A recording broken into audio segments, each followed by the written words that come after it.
Hindi siya pinansin ni Shinjun, ngunit sa halip ay pumasok sa bulwagan at yumuko. Nakatatanda, tunay na hindi ko alam na sasama si Prinsipe Liu Bing, sana po ay patawarin ako ng nakatatanda. Hindi mo siya nakikilala. Matagal nang nasa hangganan si Prinsipe Liu Bing, at bata pa siya nang umalis siya. Ngayon ay bumalik na siya bilang isang nasa katanghalian na ang edad, at malaki ang ipinagbago ng kanyang hitsura. Dagdag pa, sa kanyang pagkukunwari, hindi ko siya nakilala noong una. Bulong ni Lasho, dahil isa siyang tao ng hangganan, bakit siya bubuo ng mga paksayon tulad ng ibang mga prinsipe? Sumagot si Shinjun, para lamang sa pagpapanatili sa sarili. Hindi magtatagal bago maalis ang kapangyarihang militar ni Prinsipe Liu Bing. Sa panahong iyon, siya ay maihihiwalay at mawawalan ng suporta. Wala siyang balak na saktan ng iba, ngunit may balak ang iba laban sa kanya. Sa puntong ito, malalim ding bamantong hininga si matandang Hong. Tumango si Lasho, mahusay ang iyong ginawa. Palagi kong malinaw na pinag-iiba ang pasasalamat at sama ng loob. Ano ang gusto mo? Pagkarinig nito, paulit-ulit na ikanaway ni Shinjun ang kanyang mga kamay, hindi po ako nangangahas. Hindi po ako isa sa mga sakam na tao sa mundo ng paglilinang, hindi po ako nangangahas na pag-imbutan ang anumang bagay mula sa Evil Sky Pavilion. Tumango si Lasho at tumalikod upang umalis, matulog ka na. Walang imak na lumabas si Shinjun, at sinabi kay matandang Hong na nasa tabi niya, matandang Hong, may napalampas ba ako? Pagkalabas niya, nakita niyang nakatayo pa rin si Chinshuo. Nagutos si Shinjun, tulungan mo siyang bumalik. Sa ganoong kahinaan, paano niya mamamahalaan ang negosyo ng pamilya sa hinaharap? Samantala, bumalik si Ming Shuren sa Evil Sky Pavilion at ibinigay si Lu Qieping kay Panzong para sa mahigpit na pangangasiwa, pagkatapos ay agad na nagtungo sa banal na kabisera. Ngunit sa kalahating daan, bigla niyang naalala ang isang problema, nasaan si Master? Paano ko mahahanap si Master?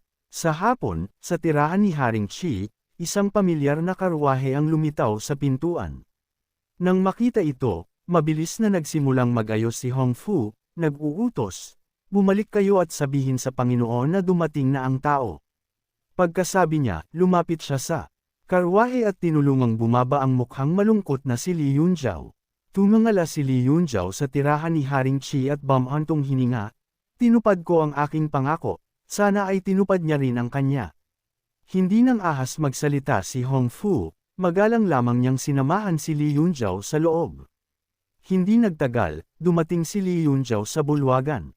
Hindi siya nagpabe, hawak ang isang kaong brocade sa magkabilaan. Tumingin si Lasho sa kaong brocade at nagtanong, alam mo ba kung saan ginagamit ang bagay na ito? Sumagot si Li Yunjiao, kakaiba, ang reyna ina ay may sakit sa loob ng maraming taon, dumaranas ng talamak na pananakit ng puso. Sa hindi inaasahang pagkakataon, ginamit niya ang bagay na ito bilang unan, at sa loob ng isang buwan, gumaling ang sakit. Malamang, ang bagay na ito ay hindi isang aklat para sa panunood ngunit isang bagay tulad ng isang sinaunang jade na naglalaman ng kapangyarihan. Magaling kang humula. Hindi siya ibinunyag ni Lasho, hinayaan siyang mag-isip kung ano ang gusto niya. Pagkasabi nito, kinuha niya ang kaong brocade at binuksan ito ng direkta.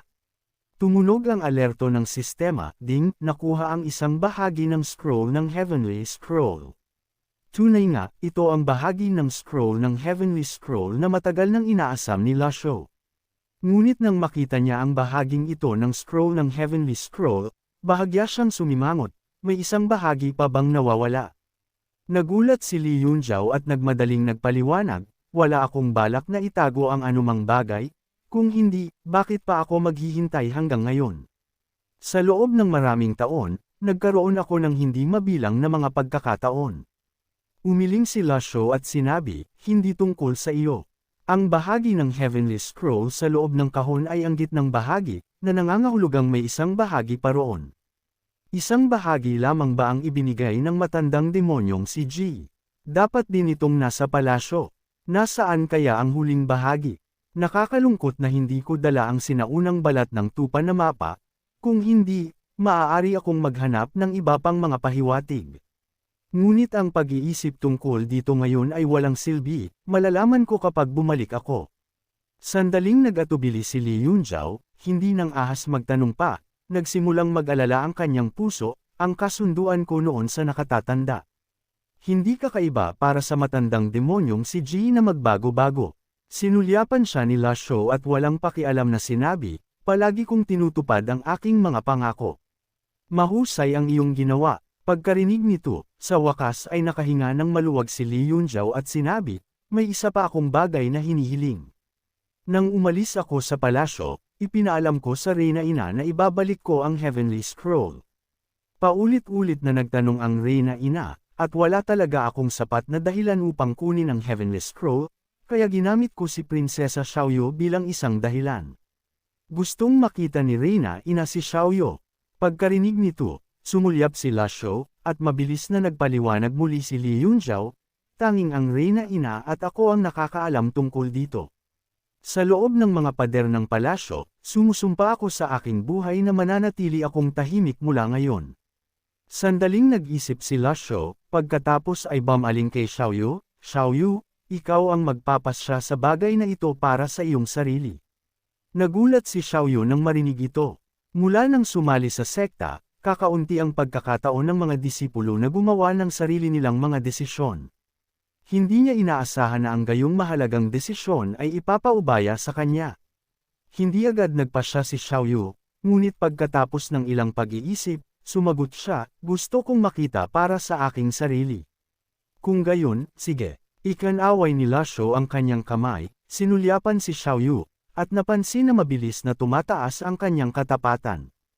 Ipinapangako ko ang aking buhay upang protektahan ang kanyang kaligtasan. Pagkasabi nito, nag-anyaya si Li Yunjiao. Pagkatapos ay sinundan siya ni Xiaoyu palabas. Follow po, disipulo. Pagkaalis ng dalawa, lumapit si Qin Jun kay La Shou at yumuko. Hindi ko inaasahan na ang ulila ni Prinsesa Yunjiao ay magiging disipulo ng nakatatanda. Naglalaro nga ang tadhana. Sumimsam ng kanyang tiyaa si La Shou at sinabi, wala akong pakialam kung kaninong ulila siya.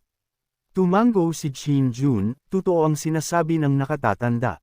Sa sandaling ito, isang lingkod ang tumakbo mula sa labas, ang inyong liham. Sumimangot si Haring Qi na si Qin Jun, ang aking liham. Binuksan niya ang liham at napagtanto, nakatatanda, para sa inyo ito. Sa puntong ito, lumundag si Ciu Honor, binuksan ang liham, at nagbasa ng malakas, matandang ninuno. Nasa guho ako ng libingan ng espada, maaaring mayroon kayong hinahanap dito. Ang inyong disipulo ay medyo nakakagulo. Sa pag-iisip na iyon, alam ni Ciu Honor kung sino ito. Nakinig si La Shou at bahagyang sumimangot, ang guho ng libingan ng espada. Ang guho ng libingan ng espada ay katabi ng mga maharlikang libingan. Sinasabing isang lugar ito ng labis na kadiliman, kung saan maraming magagandang espada ang nakalibing. Nakaharap ang mga libingan sa madilim, nakikipag-ugnayan sa maliwanag upang pangalagaan ang mga espada, tuwing 10 taon o higit pa, pumupunta ang mga tagapaglinang sa libingan ng espada upang subukan ang kanilang swerte. May katuturan iyan, naisip ni La Shou sa kanyang sarili, na pagtantong pagkatapos ng lahat ng oras na ito na naroon si Jiang Aijian upang maghanap ng magagandang espada, hindi nakapagtataka na pupunta siya sa ganoong lugar.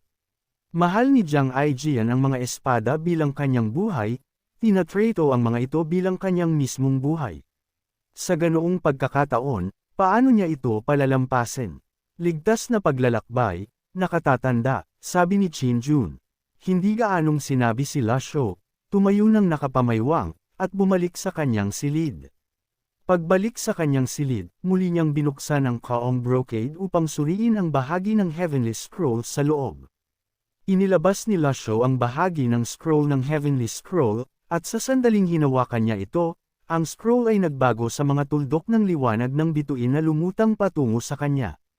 Sa isang iglap, nawala ang bahagi ng scroll ng Heavenly Scroll. Nadama ni La Shou ang banal na kapangyarihan ng Heavenly Scroll, walang bagong banal na kapangyarihan ang lumitaw, na nagpapahiwatig na kailangan pa rin niyang hanapin ang natitirang bahagi ng scroll ng Heavenly Scroll. Umupo si La Shou nang nakakross ang mga binti, hindi na pinag-iisipan ang bagay na ito, at pumasok sa isang estado ng pagmumuni-muni sa Heavenly Scroll. Nang dumilim ang gabi, tahimik ang banal na kabisera. Isang karwahe ang bumilis patungo sa imperial na lungsod sa mga lansangan. Isang figure na nakasuot ng berdeng balabal ang nakalutang sa itaas ng tirahan ni Haring Chi, nagpapakita ng isang mahinang ngiti. Binabati kita, nakababatang kapatid.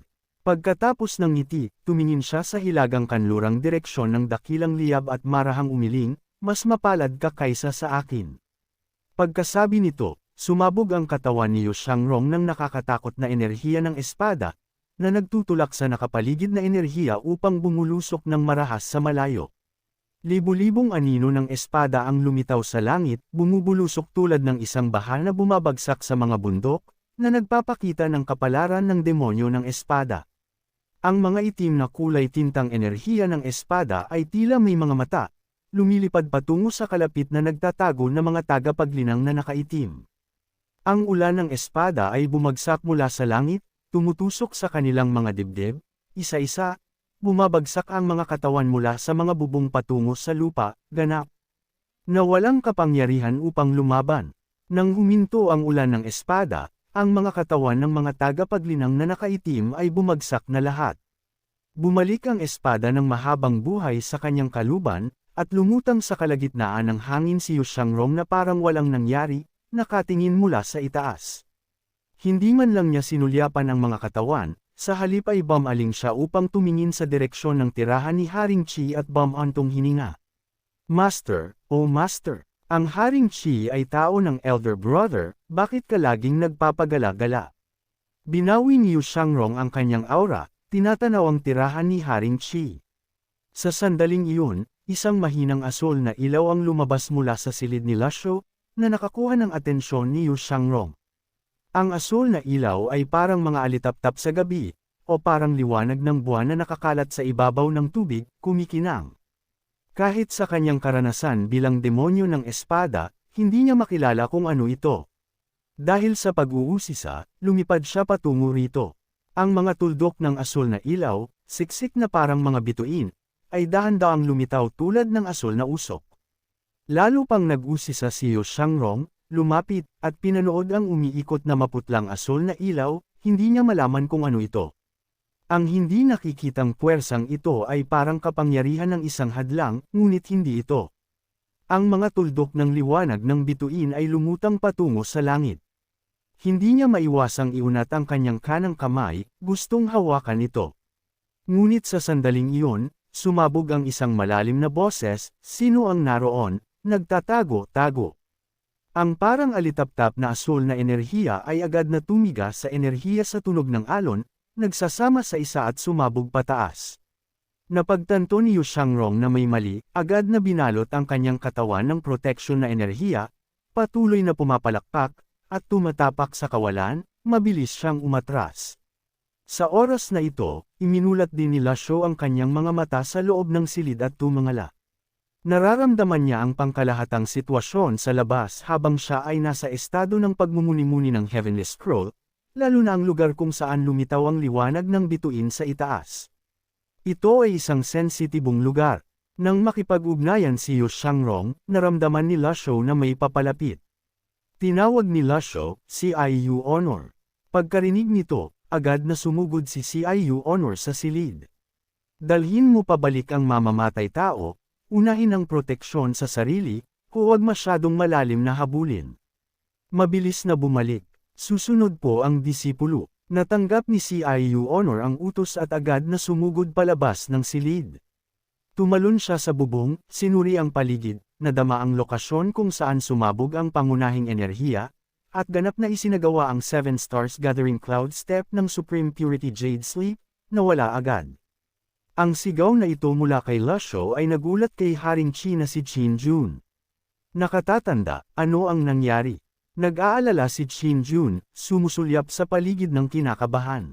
Ang banal na kabisera ay dapat na ang pinakaligtas na lugar, ngunit napakaraming problema ang lumitaw mula nang dumating ang nakatatanda. Umiling si Lasho at sinabi, hayaan na lang. Huminto si Qin Jun, hindi nang ahas magtanong pa, at nag-aatubiling umatras palabas ng silid. Hindi pa rin mapakali, nagpadala siya ng mga tao upang suriin ang paligid at sabay na pinalakas ang mga pagpapatrolya.